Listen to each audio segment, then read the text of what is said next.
मैं तो कह रहा हूँ ईडी के डायरेक्टर की और इनकम टैक्स के बॉस की और सीबीआई के डायरेक्टर, इनकी पहले ब्रेन मैपिंग और लाइट डिटेक्टर टेस्ट इनका होना चाहिए। ये किसके आदेश पे काम कर रहे हैं? केजरीवाल को बाद में पूछे, पहले इनको पकड़ के इनका टेस्ट हो जाए, ये किसके इशारे पे काम कर रहे हैं। देश के वकील भी ये कह रहे हैं प्रधानमंत्री जो कर रहे हैं देश के लिए अच्छा नहीं कर रहे हैं। नहीं, सबसे बड़ा सरदार अगर आज भ्रष्टाचार का है देश में, खुद प्रधानमंत्री है, खुद प्रधानमंत्री है।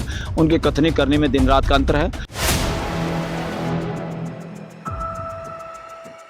इस समय मैं दिल्ली के सुप्रीम कोर्ट में मौजूद हूँ। कल जहां देश की राजधानी दिल्ली के मुख्यमंत्री अरविंद केजरीवाल को 15 दिन की न्यायिक हिरासत में भेज दिया जाता है, उसके बाद कई सवाल खड़े हो जाते हैं। पहला सवाल ये उठता है, जब सीएम केजरीवाल वहां से निकलकर तिहाड़ जेल के लिए लेकर जाते हैं, उनसे तो बड़ा सवाल करके जाते हैं कि देश के प्रधानमंत्री जो देश के लिए इस समय कर रहे हैं वो अच्छा नहीं कर रहे। एक सवाल ये उठता है। दूसरा सवाल ये उठता है कि किस ग्राउंड पर अरविंद केजरीवाल को 15 दिन की न्यायिक हिरासत दी गई है। इस पर ज्यादा बातचीत करने के लिए हमारे साथ सुप्रीम कोर्ट के वरिष्ठ वकील बलराज सिंह मलिक जी मौजूद है। सर, दोनों सवाल आपसे करूंगी। पहला, किस बुनियाद पे आपको लगता है कि 15 दिन की न्यायिक हिरासत एक सिटिंग सीएम को दी जाती है? और दूसरा, जाते जाते बोलते हैं कि देश के प्रधानमंत्री जो देश के लिए कर रहे हैं वो ठीक नहीं कर रहे। देखिए, जिस तरह से ये पीएमएलए मामले में ना ये जांच हो रही है, शराब वाली नीति में जो जांच हो रही है, मुझे एज एन एडवोकेट मुझे वो बिल्कुल ठीक नहीं लग रहा।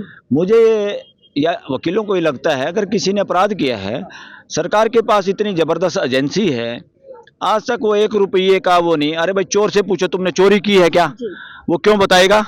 और हमारा संविधान सुरक्षा देता है कि आप जबरदस्ती किसी से कोई बयान नहीं ले सकते, और पुलिस के सामने दिए हुए बयान की कोई वैल्यू नहीं है। वो इसीलिए है, पहले लोगों को पीट पटा के बयान ले लेते थे, अंग्रेजों के समय में भी और आज के दिन भी वो ऐसा होता है, और अपनी खाना पूर्ति कर लेते हैं। गलत आदमी को पकड़ लेते हैं, सही आदमी को पकड़ने के पैसे ले लिए जाते हैं कई बार, या सही आदमी को पकड़ने में तो मेहनत करनी पड़ेगी। बहुत सारे गलत लोगों को पकड़ लिया जाता था। बहुत सारे आम आदमी पे भी डरा के, किसी पे सुल्फा का, किसी पे गांजे का केस बना दिए जाते थे। इस देश में यह हालात रहे हैं, अभी भी हैं बहुत सारी जगह पे। तो ऐसे में अगर 1 साल तक भी 1 रुपया आप पकड़ नहीं पाए, काहे की एजेंसी हो आप? खत्म करो इन एजेंसियों को, तुम्हारे पल्ले कुछ नहीं है।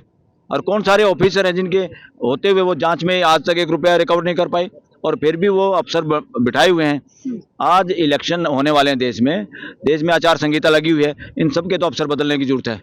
ईडी, आईटी और जो सीबीआई के इन डायरेक्टर, ये सारे अफसर पुराने बदल देने चाहिए। सारे चाटुकार टाइप के लोग हैं जो सरकार के इशारे पे अभी भी काम कर रहे हैं। पीछे से होना चाहिए इलेक्शन कमीशन का आज के दिन रोल अदा इस देश में, वो अभी भी कहीं ना कहीं सरकार के इशारे पे काम कर रहे हैं। इनको बदलने की जरूरत है। देश को बर्बादी की ओर ले जा रहे हैं, देश को परेशान करे। देश भी यही है, इस देश के व्यापारी भी यही है, भ्रष्टाचारी भी यही है, यहीं रहेंगे, कहीं भाग के नहीं जाएंगे। जिसको पकड़ना है इलेक्शन के बाद पकड़े। और सीएम केजरीवाल को जो हिरासत दी है फिर 15 दिन की जुडिशियल, वो तो बार बार कहेंगे ये पूछना जी, वो पूछना, उसको उसके सामने बिठाना, उसके ये बिठाने का पूरा शताब्दी का प्रोग्राम बना दिया। ऐसे थोड़ा होता है। हमारे देश में जो पहले भी कानून जितने थे, देशद्रोह का कानून और ये क्या नाम है, सरकारी गवाह बनाने का कानून और ये धारा 44 के तीनों काले कानून अंग्रेजों द्वारा लाए गए थे। ये तीनों कानून ऐसे थे, झूठे गवाह बना के, सरकारी गवाह डरा के और लालच में कितने लोगों को फांसी तड़वाया। भगत सिंह को भी ऐसे झूठे गवाह बना के फांसी तड़वाए इन लोगों ने। और जितने लोग काला पानी की सजा देश में भुगती है, सब लोगों को सरकारी गवाह किसी को बना लेते थे। और आज भी वही हाल हो रहा है। एक व्यापारी आदमी जो 55-60 करोड़ रुपए तो देता है बीजेपी को, इनको पता नहीं क्या पीएम को और गृह मंत्री को सब पता है इनको, डे टू डे किससे पैसे लिए, किसका केस बंद करना है, किसको ईडी को कहना है चुप रहो। और उसी के आधार पे दिल्ली के सीएम को तुम पकड़ रहे हो, जनप्रतिनिधि को। आज देश में 5 साल के बाद एक बड़ी अदालत लगती है, वो बड़ी अदालत जनता की अदालत है, जो सुप्रीम कोर्ट से भी बड़ी है, प्राइम मिनिस्टर के दफ्तर से भी बड़ी है, प्राइम मिनिस्टर के पद से भी बड़ी है, इस देश के राष्ट्रपति से भी बड़ी है, इलेक्शन कमीशन से भी बड़ी है। वो पंचायत है देश के मालिकों की, देश के लोगों की, जो वोटर हैं, इनके जनता के दरबार में शामिल होने से रोकने की आया प्रयास है केजरीवाल को। इसलिए सुप्रीम कोर्ट, हाई कोर्ट को इमीडिएट, मैं तो कहता हूँ सुओ मोटो, बिना उसके खुद ही करना चाहिए। उनको बुलाओ, उनकी जमानत दो, उन पे कंडीशन लगा दो जो लगानी है, जमानत दो ताकि देश के मालिकों के सामने पेश हो। अगर हाई कोर्ट और सुप्रीम कोर्ट भी इन लोगों को जमानत नहीं देंगे, जितने पॉलिटिकल लोग हैं, ये पॉलिटिकल जस्टिस में आता है कि देश के लोगों को इलेक्शन लड़ने से रोकना, देश के इलेक्शन नेताओं को भाषणबाजी करने से रोकना, देश के लोगों को सच्चाई एक दूसरे की बताना। वो दोनों बताएंगे तभी तो पता चलेगा देश को। वो कहेगा ये चोर है, वो कहेगा ये चोर है, तभी तो हम अंदाजा लगाएंगे कौन कितना बड़ा चोर है। लेवल प्लेइंग फील्ड की आप बात कर रहे हैं, Yes. जिसकी विपक्ष भी लगातार बात कर रहे हैं, लेकिन हमने कल देखा ईडी कहता है कि हमारे साथ कोऑपरेट नहीं कर रहे सीएम केजरीवाल, सवालों का जवाब नहीं दे रहे, घुमा रहे, इस तरीके की बात कहकर के 15 दिन की हिरासत में। और इससे पहले हमने देखा सीएम केजरीवाल ने खुद बोला था कि महज मुझे गिरफ्तार करने की एक कवायद ईडी अच्छा बात सुनो, डॉक्टर ये कहे भाई ये मरीज मेरे से कोऑपरेट नहीं कर रहा, मैं इसको इंजेक्शन नहीं लगा पा रहा। अरे भाई तू कहते हाथ जोड़ ले भाई, मेरे अस्पताल में जा, जब तुम सुआ लगवाना नहीं मैं नहीं लगा पाऊंगा। और क्या करोगे तुम, जबरदस्ती उसके सिर में लगाओगे? नॉनसेंस है ये ईडी की बात कि कोऑपरेट नहीं कर रहा। क्यों करेगा भाई कोऑपरेट?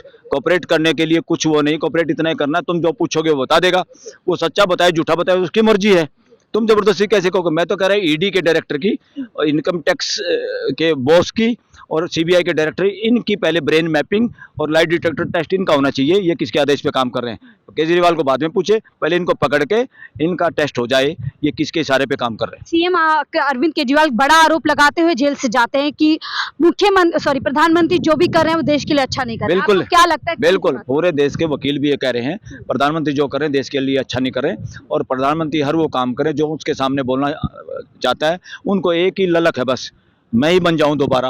अरे भाई ये देश कोई कह रहा है कि अब तुम्हारे से ड्राइविंग नहीं करानी, तुम जबरदस्ती कहोगे मैं ही तांगा चलाऊंगा इस देश का। होते कौन हो तुम जबरदस्ती चिपकने वाले?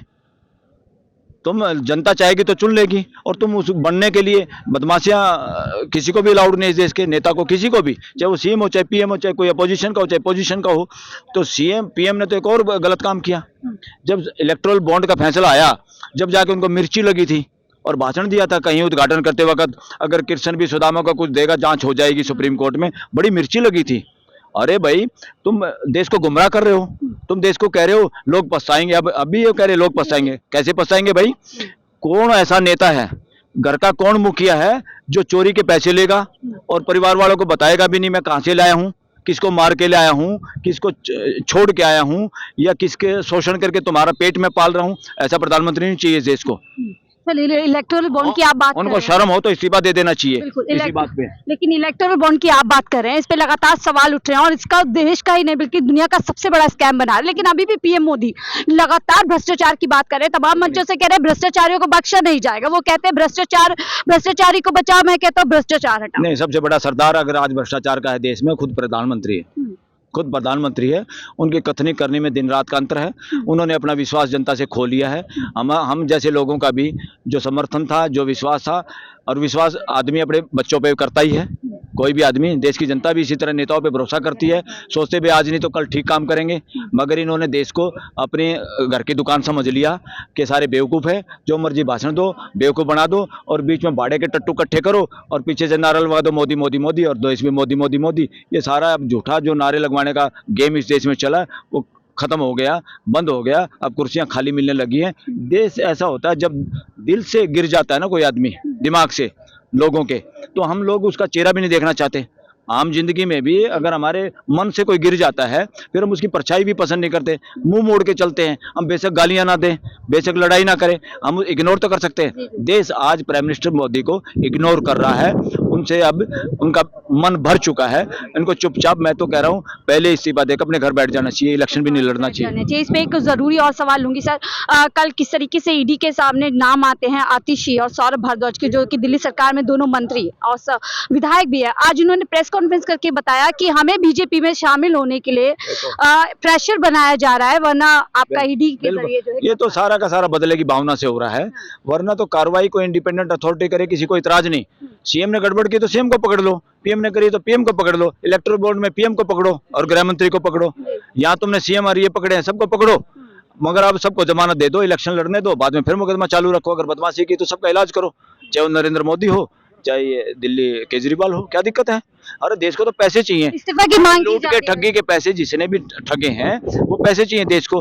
देश इनको 4 महीने 1 साल जेल में रख के क्या करेगा? अगर करोड़ों रुपए गड़बड़ किए तो करोड़ों रुपए आने तो चाहिए देश में। घर वालों को तो पैसे चाहिए। चोर को पकड़ लो, चोरी का माल मिले नहीं, हमें क्या करना भाई? ऐसे न्यायिक व्यवस्था का, ऐसे थाने का। इसलिए चोरी का पैसा, भ्रष्टाचार का पैसा बीजेपी के पास सबसे ज्यादा है, और चोरी के पैसे से प्रधानमंत्री मोदी अपने ऊपर, उसी पैसे से गुलाब की पत्तियां खरीद के अपने ऊपर डलवा रहे हैं और खुद लोगों पे डाल रहे हैं। देश का पैसा, देश का सिर, देश का जूता और तमाशा नरेंद्र मोदी का। शुक्रिया हमसे बात करने के लिए। बलराज मलिक थे जो बड़ी बात यहाँ पर कह रहे हैं कि किस तरीके से देश का पैसा लूटा जा रहा है और सबसे बड़े अगर भ्रष्टाचारी देश के अंदर है तो वो खुद भी है। मैं ऐसे तमाम सवाल यहाँ पर खड़े कर रहे हैं, लेकिन साथ ही कह रहे हैं कि देश के अंदर जो लेवल प्लेइंग फील्ड है वो होनी चाहिए, जिसको लेकर के तमाम विपक्षी दल और जो भी एक्सपर्ट है, राजनीति के जानकार है, वो लगातार बात कर रहे हैं कि चुनाव से ठीक पहले इस तरीके से ईडी, सीबीआई जैसी एजेंसियों का इस्तेमाल कर कर विपक्षी दलों को खत्म करना, उन्हें चुनाव में नहीं लड़ने देना। और साथ ही सबसे बड़े जो विपक्षी दल है कांग्रेस, उसके जिस तरीके से अकाउंट जो है फ्रीज किए जा रहे हैं, वो कहीं ना कहीं बताता है कि आप विपक्ष को खत्म कर करके चुनाव में जाना चाहते हैं और एक तरफा चुनाव जीतना चाहते हैं। फिलहाल मुझे दीजिए इजाजत, मैं शाहीन खान, 4 PM दिल्ली।